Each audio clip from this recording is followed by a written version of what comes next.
Halo Sobat Pusaka.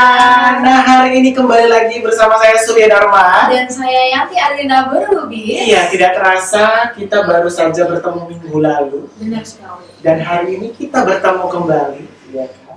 Bersama saya Surya Dharma dan rekan saya Yanti yang sangat luar biasa cantiknya. Oh my god. Oh my god. Oke teman-teman, seperti biasanya siniar Ruang Literasi Gurindam 12 Perpustakaan Universitas Riau datang untuk menginspirasi kamu yang menonton podcast kita kali ini. Nah, seperti biasa, di episode sebelumnya kita sudah mengundang Presiden Mahasiswa Universitas Riau terpilih. Iya. Kemudian kita sudah mengundang juga pemenang 1 dan 2 Bujang Kampar. Ya kan? Nah, hari ini tidak kalah keren. Minggu lalu kita membahas tentang leadership. Ya, leadership ya kayaknya ya. Iya, benar. Hari ini kita nggak jauh-jauh tentang bahas kepemimpinan juga, tetapi ada perbedaan atau background yang berbeda seperti itu. Kalau kemarin di sepakat tingkat mahasiswa, hari ini kita coba lihat nih kalau di anak-anak SMA bagaimana seperti itu ya kan. Nah, kita sambut saja langsung narasumber kita, ada Alvino dan Wan Muhammad Rofida. Halo, gimana kabarnya hari ini? Alhamdulillah sehat ya. Gimana Alvino dan Rofi? Mau dipanggilnya apa? Mas, Abang, atau apa nih? Terserah, kayaknya panggil nama juga boleh. Panggil nama juga boleh gitu. Oke, biar lebih akrab aja ya, lebih akrab manggil nama aja ya. Gitu ya. Oke, Vino dan Rofi. Ya kan? Kalau Vino sendiri teman-teman merupakan duta Green Policing Riau, betul ya? Betul. Nah ini anaknya Bapak Kapolda ini. Hati-hati ya, ini jadi takut ini. Ini ngomong langsung sama anaknya Bapak Kapolda. Masya Allah. Luar biasa. Jadi Vina ini masih duduk di bangku SMA. Beliau juga merupakan ketua OSIS dari SMA Negeri 9 Pekanbaru. Betul. Ya. Oke, kemudian di sebelahnya tidak kalah keren, beliau merupakan ketua umum Forum OSIS Riau. Siap. Ada Bang Wan Muhammad Rofida. Oke, gimana Bang? Aman? Oke, kita nggak usah lama, kita langsung aja ya. Kita mau bahas hari ini tentang leadership, kepemimpinan, dan lingkungan juga, dan literasi tentunya, karena kita berada di perpustakaan Universitas Riau. Sebelumnya, teman-teman pengen tahu dulu, mungkin kita ke Vino dulu. Boleh. Nah, gimana sih ceritanya kok bisa Vino bisa jadi duta Green Policing Riau? Wah, ini ceritanya cukup panjang. Kita flashback dulu ya. Iya, kita flashback dulu ya. Oke, boleh, silakan. Jadi itu tuh dimulai pada bulan 11 tahun 2025. Oke, Jadi, ulang tahun saya. Wow. Aduh. Oke. Jadi pada bulan itu Nasdem, Partai Nasdem itu mengadakan sebuah kegiatan bernama Remaja Bernegara. Oke. Remaja Bernegara ini kita bahasa simpelnya itu sehari merasakan sebagai anggota DPR. Oke. Nah, jadi kita merasakan gimana sidang komisi, sidang Banmus dan sidang paripurna. Setelah itu saya cukup kaget karena setelah kegiatan itu kita dibawa ke hutan kota. Oke. Jadi pada saat kegiatan itu saya berperan sebagai anggota DPRD Provinsi Riau di season 1, dan ketika di hutan kota tentu saya yang menerima pohon dari Bapak Kapolda. Oke. Jadi waktu di hutan kota itu cukup kaget, wah ada apa ini gitu ya kan, kenapa ada apa itu Green Policing, belum kenal juga karena ini program baru. Dan ketika itu saya juga memiliki spekulasi kayak Pak, mungkin lah Bapak datang gitu ya kan, biasa juga diwakili atau ya kita tahu sendiri lah ya kan karena kan jadwal Bapak cukup padat. Ini diwakili lah ini.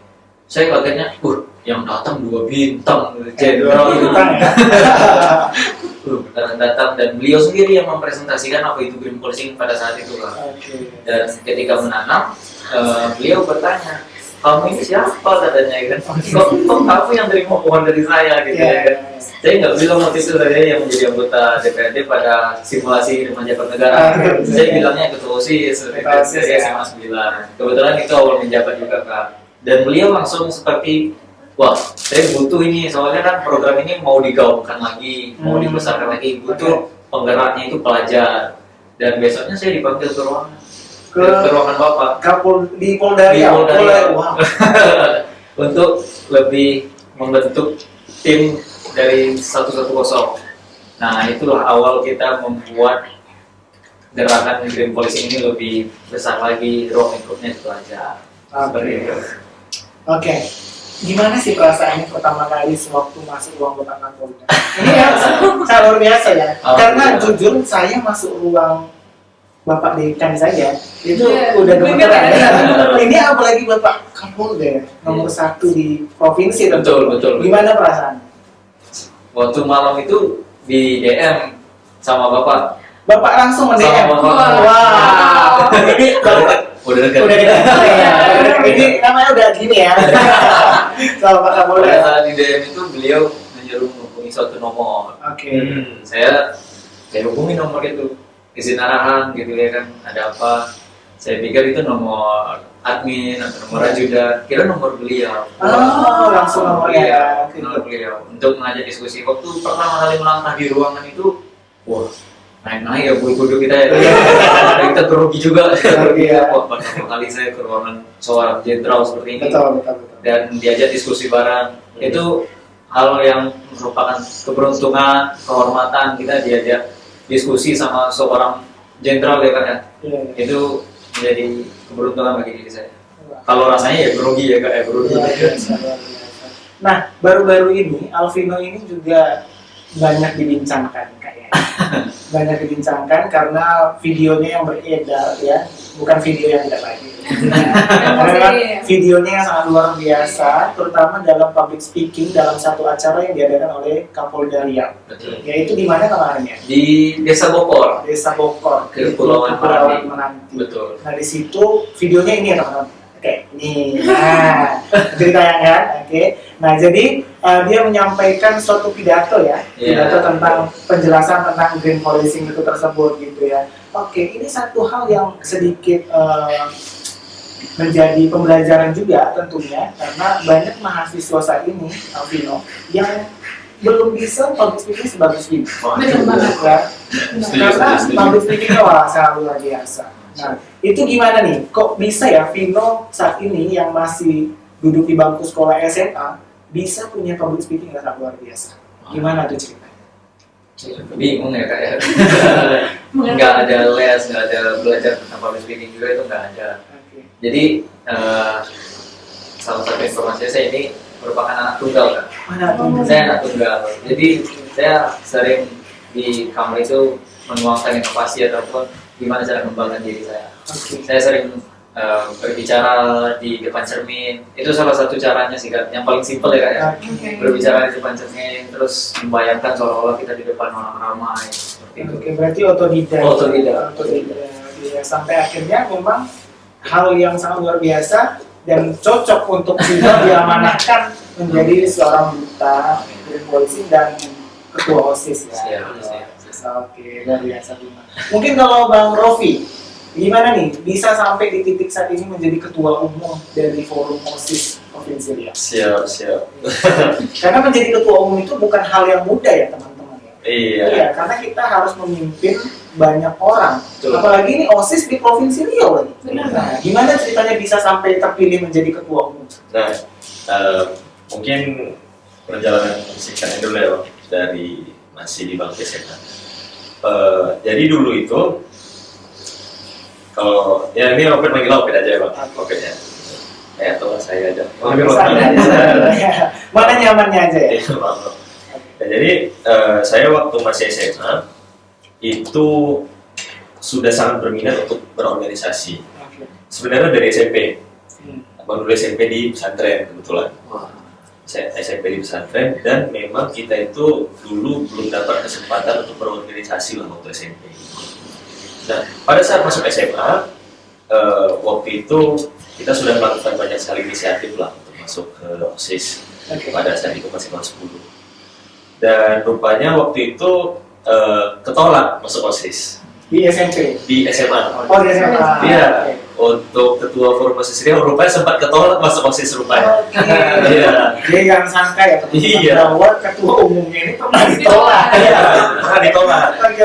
Pernah ditolak masuk OSIS. Padahal pada saat itu semua dari bagian kepengurusan OSIS itu udah setuju untuk masukin saya ke OSIS kecuali ketuanya. Kurang tahu alasannya kenapa, tapi pokoknya kurang lebih cerita Oke, seperti itu. for something lah ya. Something lah ya. Iya. Dan akhirnya pada saat itu udah legowo sih kan tentang organisasi-organisasi dan juga hal-hal yang berkaitan dengan seperti itu, dan waktu itu merintis karir sebagai sesuatu yang sangat bukan low class ya rasanya, sesuatu yang sangat touching the ground banget atau sesuatu yang sangat mendasar banget gitu sebagai bendahara kelas waktu itu. Oke. Nah, cuman perjalanan kita sebagai bendahara kelas itu outform performa dari bendahara kelasnya itu sendiri gitu. Nah, let's say waktu itu ada beberapa gebrakan-gebrakan yang dilakukan sebagai bendahara kelas lah gitu, yang membuat itu menjadi portofolio dari saya sendiri untuk bisa masuk ke OSIS pada saat kelas 11. Jadi waktu kelas 11 itu keterima masuk OSIS, alhamdulillahnya, dan dipercaya lagi bukan sebagai ketua OSIS tapi sebagai bendahara. Bendahara. Sebagai bendahara. Jadi menarik karena jarang ya laki-laki. Iya, benar. Iya. Benar. Betul. Kalau saya jadi bendaharanya. Aduh. Oke. Iya, jarang laki-laki menjadi sebagai bendahara, dan juga orang pasti tetap akan bertanya nih gitu. Maksudnya sebagai ketua forum kok bisa bendahara jadi ketua forum? Dan juga sebenarnya dari dulu memang nggak ada minat ke arah sini, Bang. Minatnya itu ke arah yang memang berkaitan dengan sektor keuangan, Bang. Karena dari dulu saya sendiri sudah suka belajar terkait investasi dari SMP, dari COVID waktu itu. Oke. Jadi dari umur 17 dapat KTP langsung buka rekening saham misalnya atau apa gitu, itu langsung main yang berkaitan dengan hal seperti itu. Memang sangat memiliki korelasi dengan bendahara itu tadi. Sampai akhirnya kita belajar untuk ingin mengembangkan diri. Maksudnya ya tetap linear dengan apa yang kita kerjakan tadi di sektor keuangan tadi. Ya, tetapi kita ikut organisasi eksternal, karena pada saat itu di bangku kelas 11 kita merasa kita itu kurang cukup berkembang kalau misalnya hanya berharap di Sekolah. iya resource di sekitar kita. Ya kita start di zona nyaman lah ya sedikitnya. Nah akhirnya muncul inisiatif untuk masuk ke Formosis Pekanbaru pada saat itu. Nah dan juga long short story-nya, cerita singkatnya ini nggak tahu entah jalan Tuhan yang membentangkan karpet merah sampai di titik hari ini gitu Bang. Itu banyak sekali coincidence atau kebetulan-kebetulan yang nggak saya set pribadi itu untuk menjadi sebuah peluang untuk saya mencapai di titik hari ini. Contohnya di Formosis Pekanbaru. Dulu di Formosis Pekanbaru itu bentuknya itu lebih ke arah bentuk komunitas ketimbang organisasi gitu. Nah, bentuknya itu lebih ke arah komunitas. Walaupun mungkin visi dan misi pendirinya itu ya itu tuh sesuai dengan amanat dari Formosis Nasional untuk mendirikan sebuah organisasi. Cuman lama-kelamaan arah geraknya itu lebih ke arah komunitas kalau misalnya dari yang saya lihat pribadi. Dan bahkan dari rekan-rekan perlihatnya juga banyak seperti itu. Kebetulan pada saat itu ketua Formosis Pekanbaru itu nggak boleh sibuk dengan kondisi-kondisi mereka di sekolah. Otomatis ketua OSIS kan itu nggak boleh jadi ketua Formosis Pekanbaru. Oke.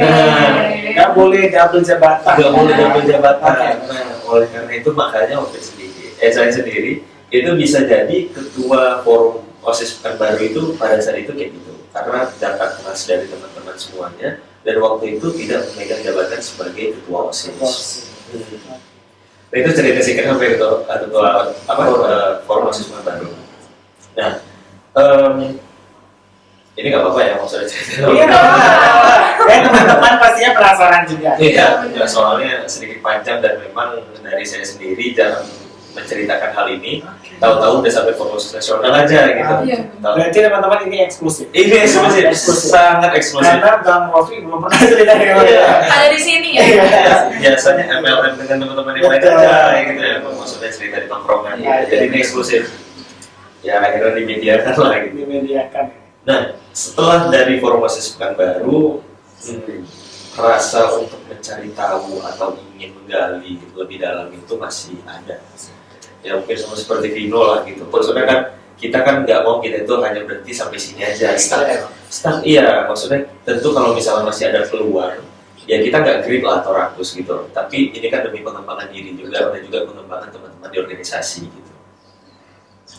Dari saya sendiri merasa waktu itu sebagai ketua Formosis Pekanbaru, saya belum menemukan semacam mentor atau tempat belajar yang memang benar konkret untuk melaksanakan proses Pekanbaru ini sebagai organisasi. Kalau misalnya di OSIS dulu waktu SMA, kita punya pembina, Betul. ya kan? Kita Betul. punya pembina yang dia itu udah dulu ngelihat OSIS itu gimana dulu Betul. segala macam. Iya. Nah di forum OSIS itu kita tidak punya seperti itu dan kita cuma punya alumni. Hmm. Nah, kita tidak Alumni forum tersebut. alumni forum tersebut yang mungkin notabene-nya itu berbeda lah. Dia mendirikan hal yang sama dan menjalankan hal yang sama seperti yang kita laksanakan. Sementara di luar sana, contoh di Jakarta ada yang namanya FOS DKI, di Bandung ada yang namanya Hippo Bandung.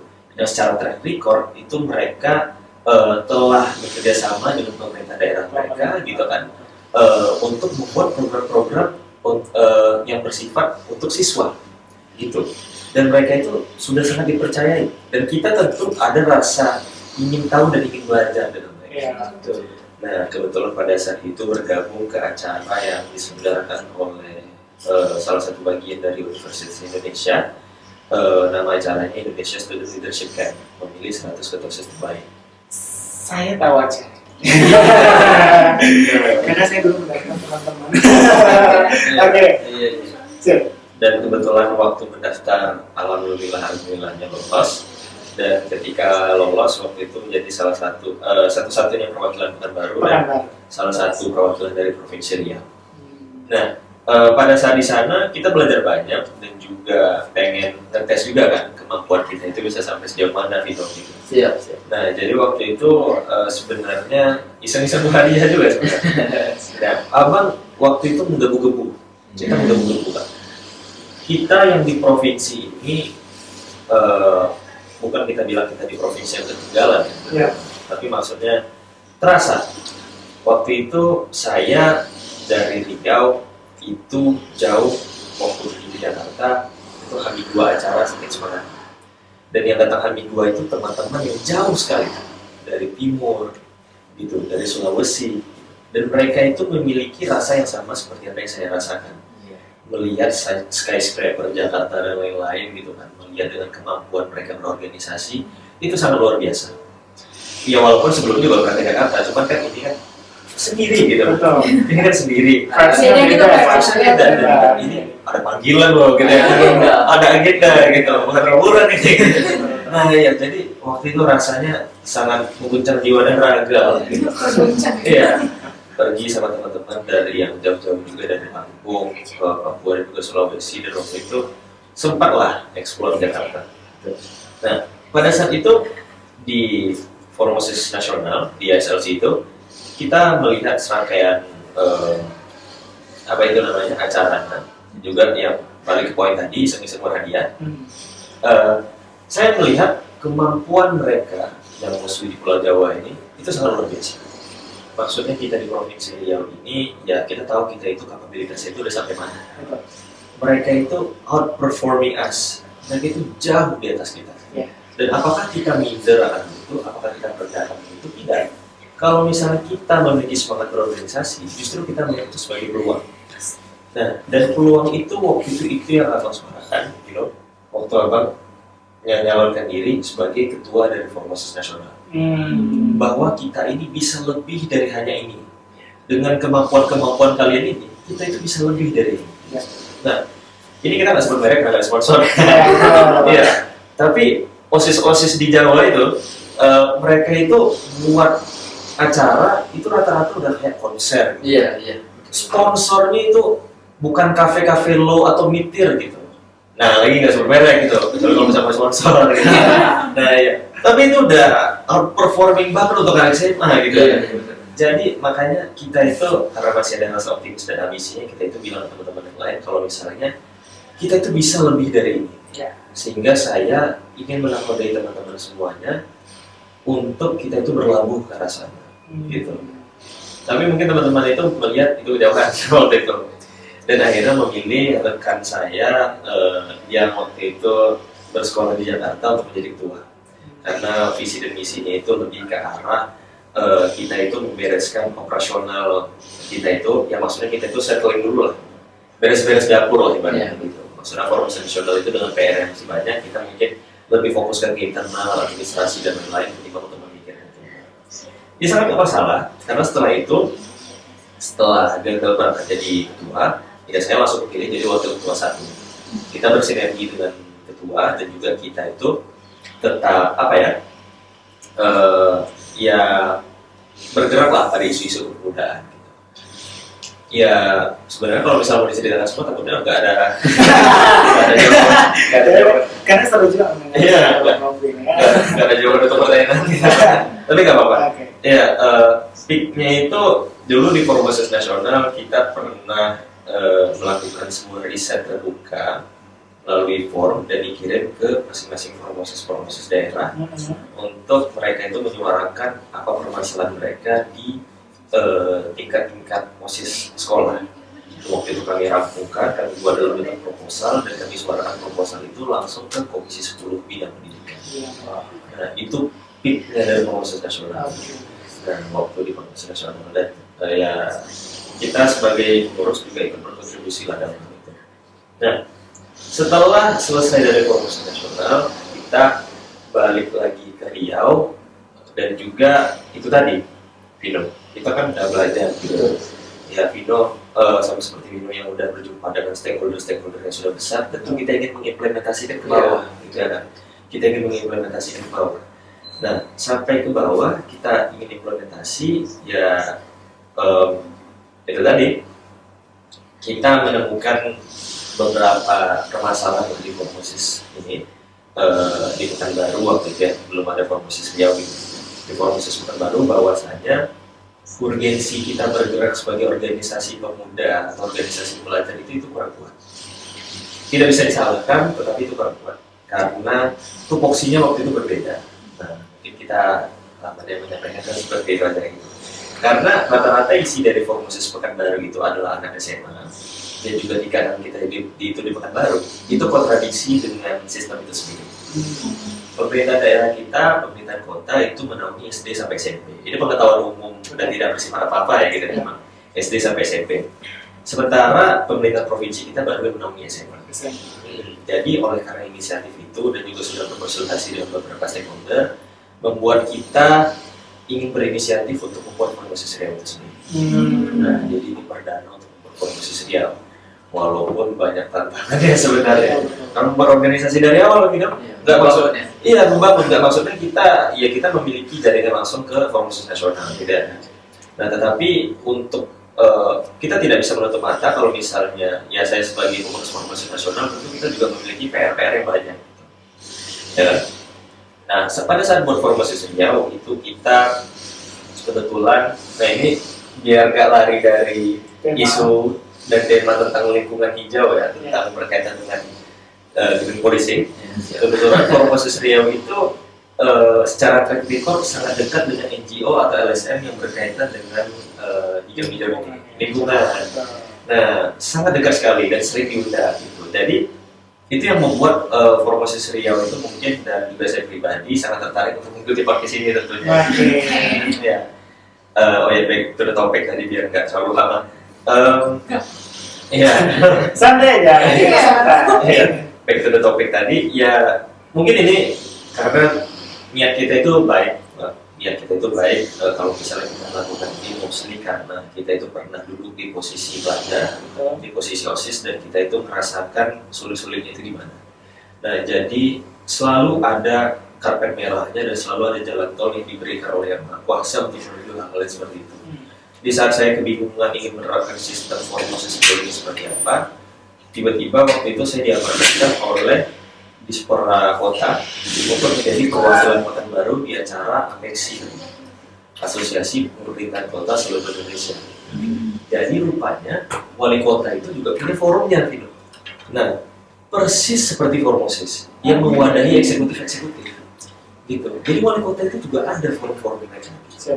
Nah, dan pada saat saya ikut, itu waktu itu saya menjadi perwakilan termuda di sana, di mana rata-rata di situ orang udah mahasiswa, kan udah bapak-bapak, iya, ada bapak-bapak, karena mewakili kota, mewakili kota.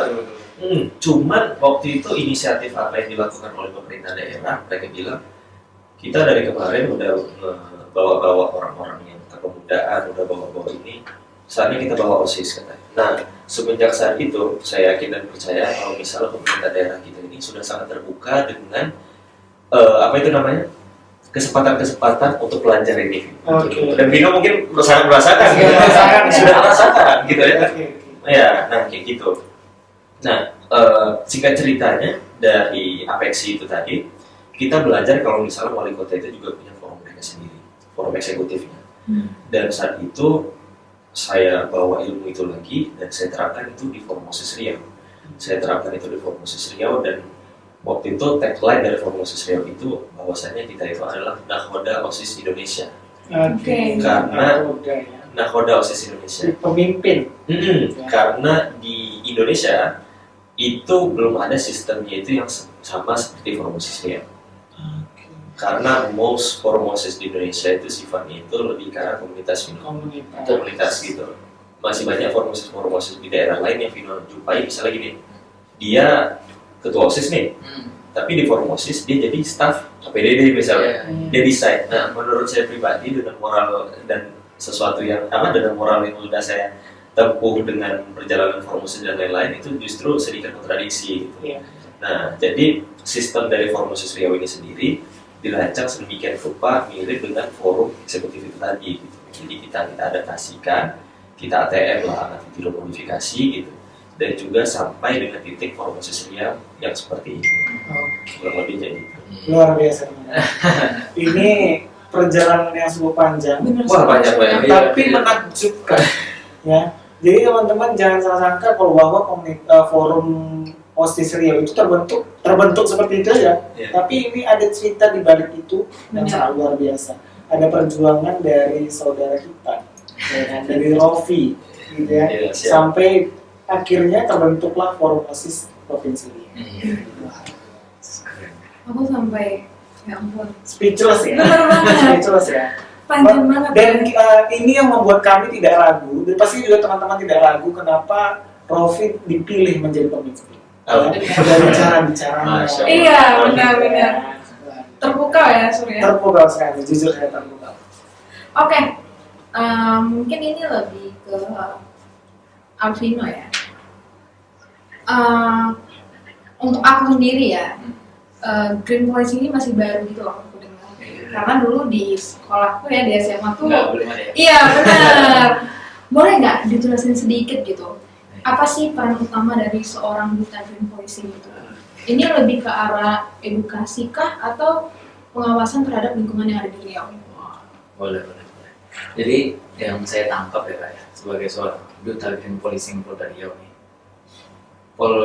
Green Policing itu sebuah program yang tidak hanya membidangi masalah alam, dia juga melakukan penegakan hukum di bagian lingkungan, terus juga membentuk karakter anak muda dengan melalui Green Policing itu cukup banyak mengadakan workshop Kak. Workshop Green Policing dengan pemateri hebat seperti yang kemarin ini di Tribuana itu tuh ada Bapak Rocky Gerung dengan Prof. Robert dari UNJ. Nah, jadi ini merupakan salah satu hal yang sangat bagus, tidak hanya berfokus untuk menanam pohon saja, tapi juga membentuk karakter anak muda yang paham ekologi. Nah, itu yang paling. Dari kakaknya dan juga katanya masih baru banget ya kayaknya. Iya benar. Iya memang baru banget karena ini sebuah program yang baru dibawa ketika Bapak Kapolda datang ke Provinsi Riau. Jadi beliau itu memandang Provinsi Riau ini pemanfaatan lahannya itu besar sekali, tapi pada saat beliau sampai itu beliau menangkap data-data tahun-tahun sebelumnya. Kalau Provinsi Riau ini kan provinsi yang anggaran karhutla ya. Betul. Kabut asap di bos sekolah. Sering sekali dulu waktu saya SD itu diliburkan gara-gara kabut asap. Ya, kita masih sama. Nggak nyampein ya. Iya, kita mau ke Jakarta harus lewat Medan, harus lewat Padang, Batam. Waduh, dibilang negara Singapura, kita provinsi pengekspor asap. Betul. Nah, jadi beliau itu melakukan evaluasi berkala bagaimana kita bisa menekan permasalahan ini melalui program yang baru. Programnya itu nggak kognitif lah, eksistensial terus. Ya, bisa nyatu sama anak-anak muda, tidak hanya pelajar, juga mahasiswa dan kakak-kakak semua. Iya. Ya, itu. Memang teman-teman, salah satu advokasi dari Bapak Kapolda memang tentang lingkungan. Betul. Karena memang langganan juga di Universitas Riau setiap Bapak datang ya. Karena memang Bapak Kapolda Riau ini sudah menjadi Bapak di Universitas Riau. Betul. Sudah menjadi bagian dari kami di Universitas Riau. Karena sangat luar biasa dan perannya juga terhadap Universitas Riau tidak bisa dipungkiri lagi. Benar. Seperti itu. Karena ada satu hal yang saya ingat dari Bapak Kapolda mengenai penanaman pohon. Karena Bapak Kapolda ini senang sangat penanaman pohon. Betul. Ya, sangat senang menanam pohon. Kalau bisa setiap acara Bapak Kapolda pasti nanam pohon. Betul, nanam pohon. Satu hal yang paling saya ingat adalah waktu itu amanat dari Bapak Kapolda untuk mahasiswa di Universitas Riau bahwa kalau wisuda ganti papan bunga dengan satu batang pohon. Betul. Ya, itu saya coba ini ya berpikir ya, ini menarik juga sebenarnya. Ya, karena kalau kita pesan papan bunga biasanya itu sampai 200.000 satu papan bunga, dan itu hanya berapa jam? Iya benar. Dan wisuda paling 1 hari. Iya, Satu hari ya. Tapi kalau kita ganti dengan satu pohon, ya paling under 50.000. Satu pohon itu akan berkembang dan dampaknya besar untuk kita. Iya, itu dia. Ya, Betul. ini sangat luar biasa. Jadi ini advokasi dari Bapak Kapolda, Bapak Hediawan, izin Bapak. Izin. Ya, izin. Sangat luar biasa dan kami pastinya sebagai anak muda mendukung hal ini. Betul. Ya, apalagi dengan hadirnya Duta Green Policing. Nah, kira-kira Vino, apa kaitannya atau gimana nih cara berkolaborasi antara Duta Green Policing dengan Forum OSIS? Dari Vino sendiri gimana? Kalau dari saya sendiri, saya kan juga merupakan ketua OSIS dari SMA saya. Ya, ini juga senior saya. Saya kenal dengan Kak Rofi ini tidak sekarang. Tidak Sudah cukup lama, ya. dan 2 tahun lebih. Waktu itu kami disatukan dalam forum juga namanya Generasi Anti Kekerasan. Anti kekerasan. Ya, itu pertama kali saya berjumpa dan saya menaruh kekaguman saya, wah, beliau anak UI gitu. Beliau anak UI, saya juga banyak belajar dari Kak Rofi, juga senior saya. Jadi dalam pandangan saya sebagai seorang ketua OSIS, hubungan kita kalau kita di Green Policing dengan Forum OSIS Riau itu, Forum OSIS Riau kita kan udah kenal di namanya Riau, berarti kan seluruh provinsi dari 2 kota dan 10 kabupaten dinaungi sama Forum OSIS Riau. Dan kita dapat menggaungkan program Green Policing ini, dapat menjalankan program ini bisa melalui Forum OSIS Riau tentunya. Kita berkolaborasi, artinya itu seperti itu, Kak. Itu adalah salah satu cara sederhananya untuk menggaungkan program Green Policing ini, bahkan sampai di kabupaten-kabupaten yang mungkin cukup jarang diundang ke kota melalui Forum OSIS Riau. Forum OSIS Riau ini kan setiap kabupatennya punya pemangku jabatannya, mungkin ada banyak sendiri. Nah, jadi informasi-informasi ataupun edukasi mengenai Green Policing ini bisa terus digaungkan melalui Forum OSIS Riau. Itu adalah salah satu bentuk kerjasamanya. Kalau di Kota Pekanbaru terbilang cukup, alhamdulillah mudah ya Kak ya, untuk informasi dan komunikasi yang dijalin dari Polda sendiri untuk menggaungkan program ini. Karena kan kita di sini aja nih Kak, cuma 1, 2, 3 sampai 19 paling jauh di Panam. Jadi tidak terlalu sulit rasanya, tapi kita juga memandang rekan-rekan kita yang tidak di Pekanbaru cukup jauh daerahnya, mungkin di Kepulauan Meranti, di pulau-pulau itu. Nah, itu bisa kita salurkan program ini melalui Forum OSIS Riau. Seperti itu. Oke. Kalau boleh tahu, untuk Duta Green Policing ini, apakah hanya Vino?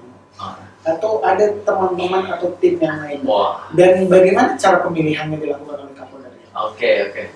Pertanyaannya ini. Karena memang yang bercahaya adalah ini cuma Vino. Iya, benar. Depannya ya. Jadi ini sebenarnya Duta Green Policing ini siapa saja? Iya. Ya kan, siapa saja orangnya, siapa saja yang melakukan aksi tersebut, dan mungkin teman-teman dari SMA ada yang mau ikut serta sebenarnya. Dan bagaimana caranya? Ya betul.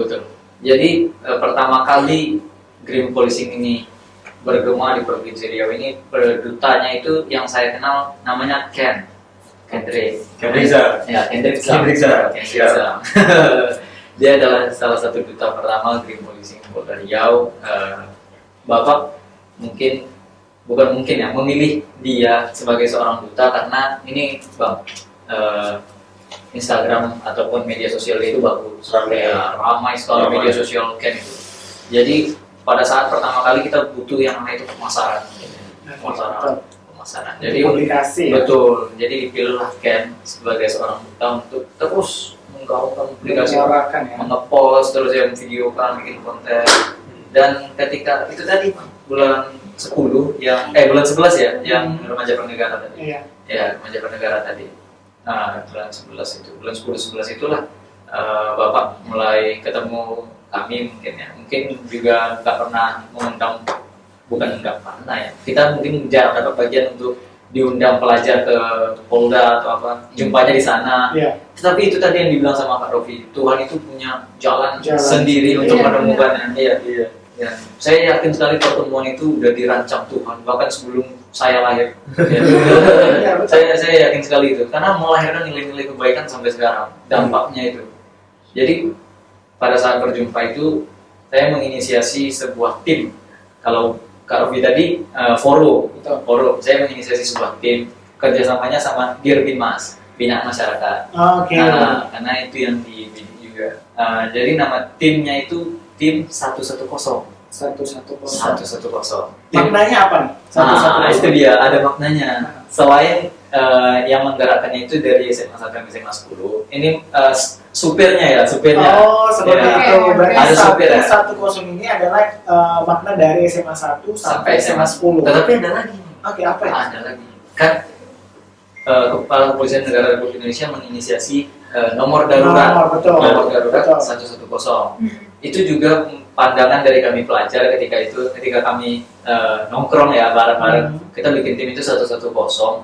Kalau ini kan nomor darurat berarti kan di bidang masyarakat, ya kan? Mereka telepon polisi, nanti polisi datang. Kalau ini ibaratnya ketika alam lagi aja, lagi darurat, lagi membutuhkan siapa ini yang mau dihubungi sama alam, itu tuh anak muda lah yang harus turun. Nah, anak muda yang harus Jadi garda terdepan ini. Betul. Iya. Kita nggak mungkin, namanya setiap kehidupan ini ada regenerasi. Nggak mungkin senior saja terus yang akan memegang panji-panji dari apa sih namanya itu ya, ke jabatannya. Nggak mungkin hanya senior saja yang tahu jalan, medan jalannya. Pastinya nanti junior juga. Dan itu tadi nggak mungkin hanya orang-orang tua yang peduli dengan alam. Betul. Ya nggak mungkin hanya orang tua yang peduli dengan alam. Udah saatnya anak muda Iya. ikut serta. Iya, udah saatnya anak muda ikut serta untuk peduli terhadap alam. Lagi pula, ketika kita di usia muda ini peduli dengan alam, manfaat yang dirasakannya itu di hari tua kita. Betul. Iya, Betul iya, sekali. iya. Betul. Kalau bukan kita, siapa? Kalau bukan sekarang, Kapan? iya betul. Itu yang saya pandang, saya rasakan selama saya menjadi duta. Oke. Nah gini teman-teman, pastinya setiap apa yang kita lakukan, tentu kita harus pikirkan Ya. dampaknya terhadap kita. Betul. Seperti itu. Ya. Sebelum kayak masuk ke pertanyaan kayaknya ya. Saya mau bertanya dulu kepada kalian, karena jujur kalau saya sendiri mungkin kayaknya juga, kalau kita mengikuti suatu hal, tentu kita harus pikirkan terlebih dahulu. Ini plusnya sama aku apa, Iya. negatifnya sama aku apa. Iya. Nah gitu kan. Nah dan kalian berdua mengambil satu hal yang sangat besar ini sangat besar sekali. Ya. Ini Alvino sebagai duta Greenpolis, ya, ini sangat besar. Terus Bang Rofi juga sebagai ketua forum, gitu.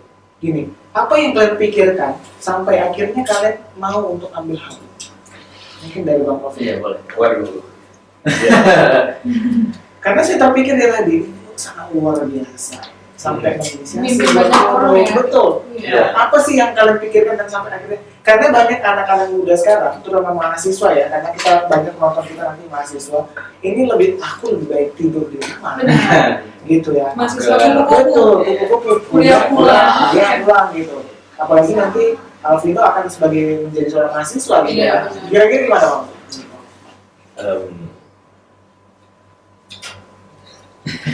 Dulu waktu masih SMA ya, sebagaimana yang udah diceritakan tadi, kita itu belum memiliki niat untuk ke arah organisasi. Dan juga kalau misalnya setelah ini kita berbicara menggunakan frasa politik, bukan berarti politik itu buruk. Iya. Maksudnya ya everyday in our life tuh requires politik lah. Iya. Bahkan di dalam keluarga pun juga ada politiknya. Betul sekali. Nah, let's say politik itu lebih ke arah minat. Nah, sebagaimana yang sudah saya sampaikan tadi, minat saya yang lebih condong mungkin ke arah sektor keuangan gitu. Nah, awalnya fokusnya seperti itu. Cuman ketika kita sudah masuk forum, tentu awal mulanya itu kenapa kita mau seeking more atau mencari tahu lebih banyak gitu kepada yang di atas gitu ya, organisasi-organisasi yang lebih tinggi, itu karena rasa empati kita terhadap teman-teman yang senasib sepenanggungan dengan kita. Karena rasa itu membuat kita itu terus konsisten untuk bergerak di bidang-bidang itu, termasuk mungkin di bidang-bidang politik juga mungkin ya kan, betul. Nah, dan lobby-lobby dan yang lain-lain gitu. Nah, jadinya ya kita itu menemukan minat tersendiri untuk melaksanakan hal itu. Dan juga kalau misalnya kita berbicara manfaat pada diri sendiri, kenapa kita mau sampai tergerak akan hal itu, ya kita nggak boleh munafik juga gitu. Kita nggak boleh munafik. Kalau misalnya dari saya sendiri, saya itu tipikal orang yang I wanna do it 100%. Kalau misalnya kita ngelakuin sesuatu, lakuinlah 100%. Saya dulu sadar kalau misalnya saya itu tidak bisa berkompetensi 100% di bidang akademik di sekolah. Nah ini paket lagi nih. Banyak banget ya. Banyak banget. Ya. Saya itu tidak bisa berkompetensi 100% di bidang akademik di sekolah. Jadinya kita itu lebih ingin fokus di bidang non akademik. Bahkan pada saat itu ya kita itu kalau misalnya di tingkat sekolah paling kegiatan non akademis ya organisasi ya OSIS gitu ya, atau nggak ekskul gitu. Bahkan kalau di sekolah dulu rangkap 3 jabatan. Betul. Iya, rangkap 3 jabatan. Nah, Iya benar. waktu itu jadi OSIS, terus habis itu ketua ekskul jurnalistik sama wakil presidennya kelas internasional di Madua. Pada saat itu, nah, Luar ya, biasa. ya, Wakil presiden. ya, Wakil presiden teman-teman. jadi Oke. di Madua ada jurusan gitu, Iya.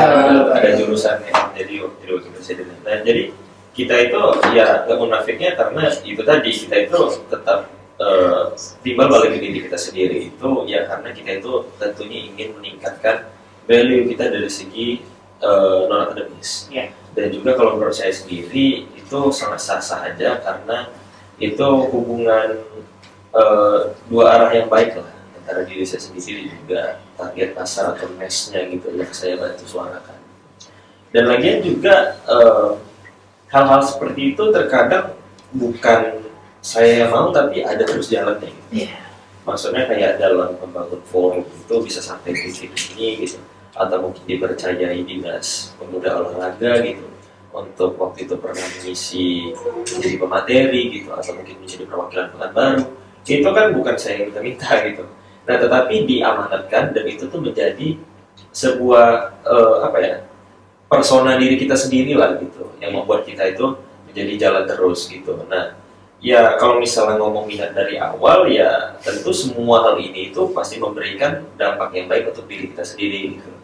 Nah tetapi ya let's say apapun yang udah saya lakukan ini memberikan dampak baik mungkin untuk sesuatu yang saya kejar mungkin untuk memasuki instansi tertentu di perguruan tinggi misalnya. Nah karena kan nggak semua instansi perguruan tinggi yang memandang dari segi akademis saja. Betul sekali. Dan juga mungkin dari segi-segi yang lain mungkin dari segi beasiswa atau apa. Nah itu kita tidak bisa menutup kemungkinan gitu ya. Betul. Nah tapi di satu sisi ya mungkin teman-teman juga melihat hasil dari apa yang diperjuangkan saat ini itu muluk-muluk bukan figur sentris lah. Bahkan promosi ini bukan figur sentris Vino. Iya. Promosi ini bukan figur sentris, Mas sedikit cerita sebelum Vino mungkin. Promosi ini bukan figur sentris karena sejatinya promosi ini apa itu namanya? Kenapa misalnya saya masih menjabat dan lain-lain? Itu karena memang kita itu ingin merapi-rapikan dapur yang tak kunjung rapi. Oke. Iya, maksudnya banyak kali itu ya. Ya, banyak kali debu apa sih? Masih berserahan. Masih berserahan, udah dirapiin, ada lagi berserahan gitu. Ya, yang tak pula roboh yang ini gitu. Nah, jadi enggak itu. Cuman kita masih memiliki mimpi dan juga ambisi jangka panjang gitu. Kalau misalnya formasi ini di suatu masa akan memang perlu dipegang dengan anak-anak SMA, dengan tentunya bimbingan dan binaan dari alumni-alumninya mungkin gitu ya kan Bang, dan juga dengan awasan dari dinas gitu. Kalau misalnya nanti promosi ini memang akan sepenuhnya dikelola oleh anak-anak pelajar, tentu kita memiliki minat dan juga apa itu namanya tujuan ke arah situ, dan tidak menutup kemungkinan nih misalnya Vino nih gitu ya, di forum OSIS itu kan ada struktur majelis ketua OSIS Betul. dan juga ada struktur sekretariat, Iya. dan itu berbeda gitu Bang. Nah kalau misalnya Vino itu sebagai ketua OSIS itu pasti mau nggak mau bergabung ke struktural majelis ketua OSIS ini. Betul. Tapi itu apakah akan jadi anggota aktif atau jadi anggota pasif? Iya. Nah, kalau misalnya jadi anggota aktif lalu sekiranya Vino itu rupanya apa ya, berjuang lah gitu ya kan, berjuang dan juga melobi-lobi rekan-rekan yang lain dengan teman-teman SMA yang Vino udah kenal dan Vino terpilih menjadi ketua forum, ya kenapa tidak gitu kan?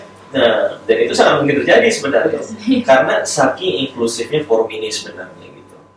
Tidak pernah ada paksaan forum ini ingin menjadi sosok yang figur sentris atau mungkin menjadi tunggangan pribadi atau alat kendaraan pribadi yang sendiri, itu nggak ada sih sebenarnya gitu. Ya paling untuk menambah portofolio ya itu tidak bisa kita mungkin gitu. Ya paling mungkin jawabannya kayak gitu aja sih. Kalau final diri? Sebenarnya dimulai dari tempat paling kita sederhana, yaitu rumah. Dari rumah. Yang ini motivasi hebat saya sebagai ibu saya sendiri. Jadi ketika saya melangkah pertama kali di organisasi itu ke SMP. Jadi di SMP itu saya waktu itu masih mengenal apa itu OSIS. Saya waktu itu nggak mau ikut OSIS. Dan takut kayak apa yang OSIS nanti kerjanya apa gitu. Saya nggak tahu. Kebetulan mama juga dulu seorang ketua OSIS. Jadi beliau lah yang terus memotivasi saya kayak, udah kamu masuk aja dulu. Nanti kamu akan rasakan dampak-dampaknya, tantangan-tantangannya. Ketika SMP saya melangkah sebagai anak OSIS di kelas 10 itu sebagai ketua anggota divisi bidang agama. Bidang agama. Siap. Dan kelas 8, kelas 2 SMP saya mencalonkan diri sebagai ketua OSIS, namun masih mungkin belum tinggi. Tapi waktu itu ya saya harus jujur waktu itu memang dibaluti rasa kesedihan. Memang sedih sekali saya rasanya kayak, aduh kok aku gagal, kayak kita melangkah ke sekolah aja gitu kayak jadi ragu gitu ya, sempat gagal gitu ya. Tapi karena kita baru pertama kali melangkah, betul sekali. Nah, jadi itu hal yang saya rasakan dan merupakan dendam pribadi bagi saya besok harus lebih baik daripada hari ini. Dan terbukti ya? Terbukti alhamdulillah. Ketika saya melangkah ke SMA, saya cukup banyak merasakan kegagalan. Juga seperti yang dibilang sama Kak Rofi tadi, seorang pelajar yang hebat itu tidak hanya aktif di bidang akademik, tetapi bisa di bidang akademik. Saya juga dulu merupakan seorang atlet taekwondo sampai ke nasional, dan itu yang cukup hal yang susah diterima sama hati loh, karena waktu kita PPDB itu taekwondo itu nggak diterima gitu. Ya, Tidak masuk kategori ikut lain ya? Karena waktu itu masih karate. Yang banyak karate. Yang Banyak karate waktu itu. Saya dari SMA A daftar gagal, pindah ke SMA B gagal juga. Jadi waktu itu dibuatlah sebuah gerakan untuk agar orang taekwondo di pusat itu dapat melakukan koordinasi sama dinas pendidikan, dan keluar hasil kalau anak taekwondo itu bisa masuk. Kalau tidak bisa masuk. Tapi apa boleh buat, karena kita udah daftar di SMA A, di SMA B, ya udah gagal. Berarti tinggal ke SMA C di paling terakhir. Dan saya keliling-keliling waktu itu di Kota Pekanbaru itu udah hari terakhir. Ya kan, hari terakhir saya juga pusing waktu itu, waduh, masuk saya mana, saya masuk setelah saya ketemu. Ya. Akhirnya tiba-tiba Tuhan mengarahkan setahun dari itu ke SMA 9. Dari sekian jauhnya saya mutar-mutar ke SMA ini, SMA itu, saya berlaku di SMA 9. Dan alhamdulillah. Nah, ketika itu tuh saya udah di kelas 10 itu udah memandang saya nggak boleh lagi main-main, karena saya masuk ini susah. Saya masuk ini susah. Nggak mungkin saya main-main di kelas 10 ini. Saya juga banyak belajar lah dari senior. Dan ketika kelas 10 saya mencoba dari ketua kelas dulu. buka pendaftaran OSIS, saya langsung masuk dan alhamdulillah menjadi wakil ketua OSIS 2. Dan alhamdulillah seiring berjalan waktu, banyak agenda yang terlaksana. Saya juga dipilih oleh ahli sejarah dan diamanahkan oleh banyak orang untuk memimpin SMA 9. Jadi saya belajar itu banyak dari kegagalan dan juga tadi mengulang pertanyaan pertama tadi yang belum sempat disampaikan, kenapa public speaking itu bisa bagus ya dari menurut pandangan abang-abang. Kalau saya biasa aja sebenarnya bang. Emang kalau orangnya biasa. tentu merasa Iya. standar manusia Iya. biasa. Iya. Tapi orang lain yang melihat kamu adalah orang Masya Allah. Dan salah satu triknya itu adalah dengan membaca buku. Itu adalah hal yang paling penting untuk anak. Jadi ingat teman-teman perlu ditekankan ya, membaca dan mulai literasi. Iya. lagi. Iya, membaca buku itu adalah hal yang sangat-sangat penting. Ya. Beda sekali rasanya fight membaca buku dengan membaca informasi melalui HP. Ya. Membaca buku itu sangat lekat sekali di kepala, nggak luntur rasanya. Sama seperti yang Kak Rofi katakan tadi, mengawali langkahnya itu beliau suka dengan politik. Jadi saya ketika membaca buku itu saya juga mulai suka dengan politik. Nah, ya saya merasa politik itu kan orangnya bisa mengaruhi gitu, leader, dia punya jiwa leader. Dan salah satu bukunya politik itu dari Aristoteles, bahwa politik ini tujuannya tadi bukan hanya parpol, bukan hanya perang gitu kan. Nah, jadi politik dalam artian Aristoteles ini the common good, bersama-sama menuju kebaikan. Nah, itu yang paling saya ingat sekali mengenai hal-hal seperti ini. Kita menjadi seorang pemimpin ini adalah bersama-sama menakodai yang seperti Kak Rofi bilang tadi. Bagaimana kapal ini dapat berlayar di pelabuhan kebaikan. Ya, itu yang paling saya ingat sekali karena tanggung jawab sebagai seorang pimpinan ini sangat besar. Amanahnya itu, dan untuk menjadi seorang pemimpin ini tugasnya nggak hanya di dunia. Jadi tidak nanti akan dibawa-bawa janjinya sampai ke akhirat. Dan ini yang paling saya ingat sekali. Ini PR mendalam bagi spiritual saya. Jadi seorang pemimpin itu bukan hanya tugas dunia, tetapi juga nanti akan dipertanggungjawabkan di depan Tuhan. Jadi yang paling saya ingat. Dan bagaimana caranya saya ketika saya memimpin ini, saya dapat meninggalkan kesan baik, dapat meninggalkan itu tadi cerita-cerita yang baik untuk adik-adik saya ke depannya bisa mengarahkan organisasi ini jauh lebih baik. Jadi itu tadi teman-teman, anak muda harus lebih sering membaca buku. Karena kita flashback, ya kan, ketika saya seorang Islam, saya seorang Muslim, dan kitab saya adalah Al-Quran. Jadi di dalam Al-Quran ini adalah ketika turun pertama kali, saya juga meminjam ini kutipan dari Bapak Rocky Gerung. Ketika kita makan malam bersama waktu itu, Al-Quran itu turun di tengah kawasan orang-orang yang waktu itu belum paham akan itu. Dan ayat pertama yang turun adalah Iqra, baca. Jadi ketika membaca ini juga membuka cakrawala kita, membuka rasa penasaran kita, inspirasi kita, dan menambah wawasan kita, memperluas jaringan kita. Itulah pentingnya membaca. Jadi saya adalah anak yang cukup hobi membaca. Alhamdulillahnya saya sih sangat hobi membaca. Oke. Aduh, jujur ini sangat luar biasa. Sangat luar biasa. Ini udah berapa episode ya? Kita udah berapa episode podcast. Hari ini adalah salah satu episode yang buat saya sedikit terharu. Ya, ini dari tadi air mata udah keluar gitu ya. Mendengar pernyataan-pernyataan memang sangat luar biasa. Betul-betul sangat luar biasa seorang Alvino ya, yang masih di usianya sangat muda saat ini. Ini menjadi satu tamparan untuk saya, satu tamparan betul bahwa Vino yang masih muda bisa seperti ini, punya pemikiran yang luar biasa dan sangat dewasa. Dan banyak juga menginspirasi banyak orang tentunya. Begitu juga dengan Bang Rofi. Ini rasanya 1 jam berbicara Nggak kerasa. nggak terasa dan nggak cukup dampaknya. Ya, Benar-benar. iya, kita kasih pertanyaan terakhir ya Kak, ya. Tadi Surya, Ya. aku masih speechless gitu. Ini Sangat motivasi loh. sangat.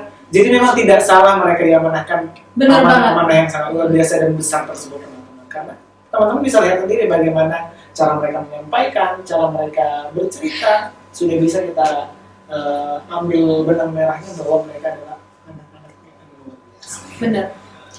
Ini closingnya lah ya. Closing ya.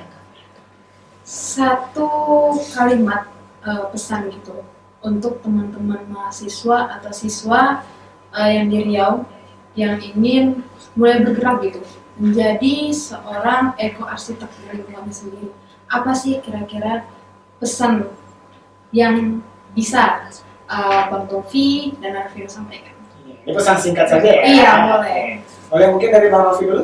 Tadi kan udah dari video dulu kan.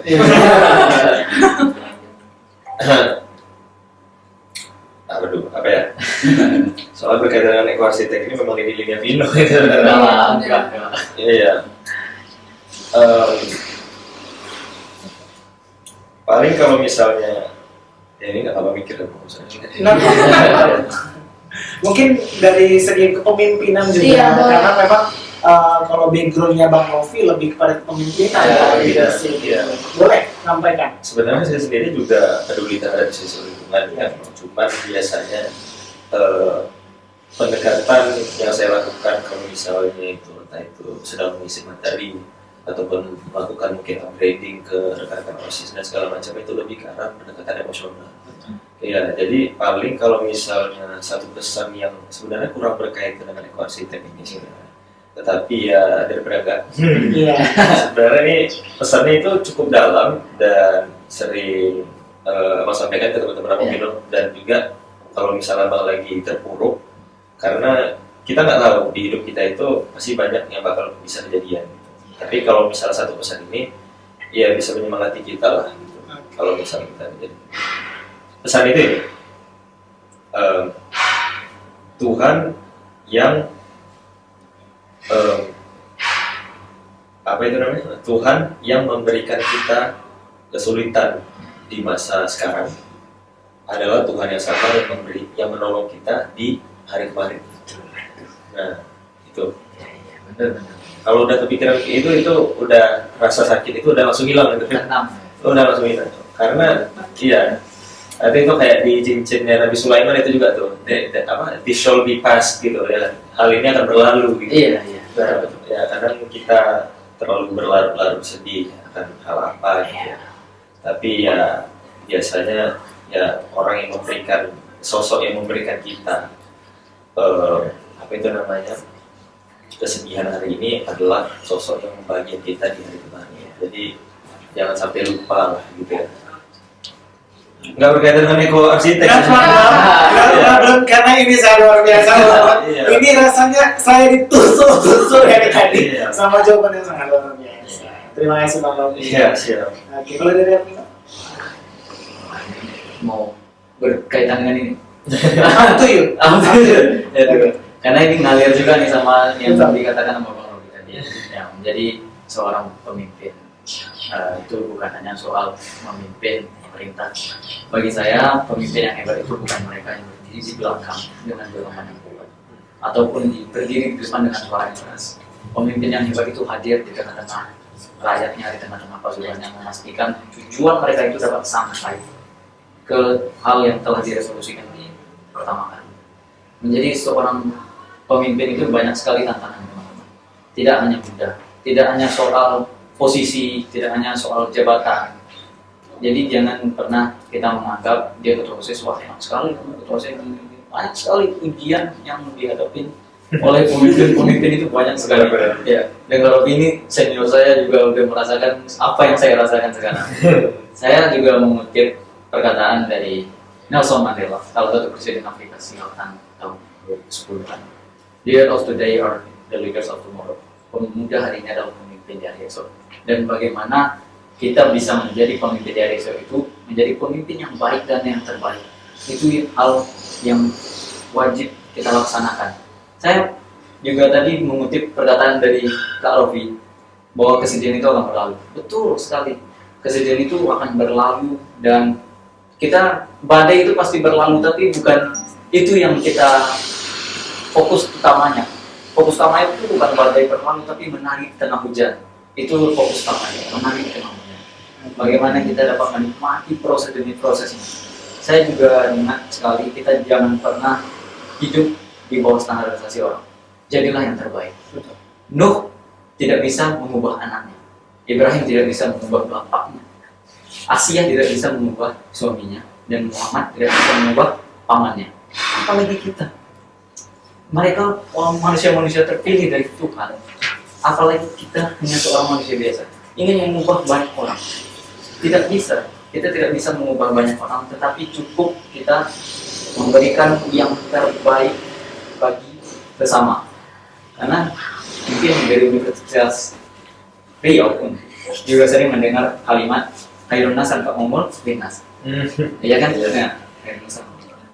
Manusia yang hebat, manusia yang terbaik adalah manusia yang bermanfaat. Betul.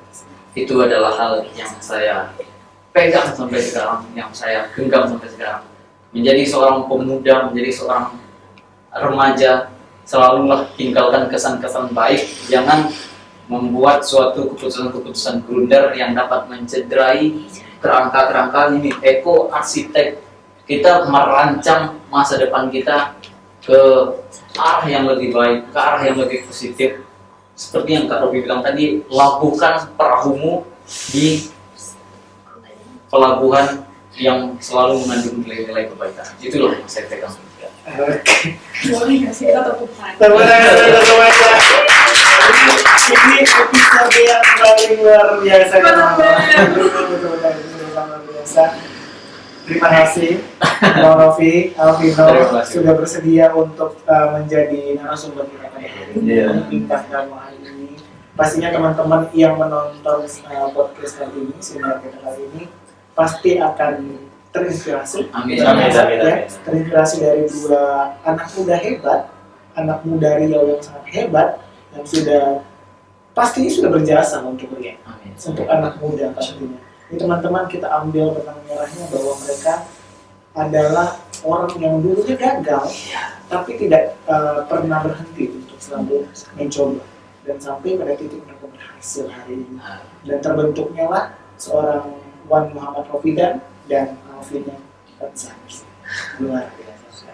Nah teman-teman, tidak terasa kita sudah berbicara sangat panjang ya Kak ya. Benar-benar. Betul sekali, sudah panjang lebar kita berbicara dan bercerita. Pastinya ini waktu yang singkat dan berharap nanti di dalam waktu masih bisa ketemu. Amin.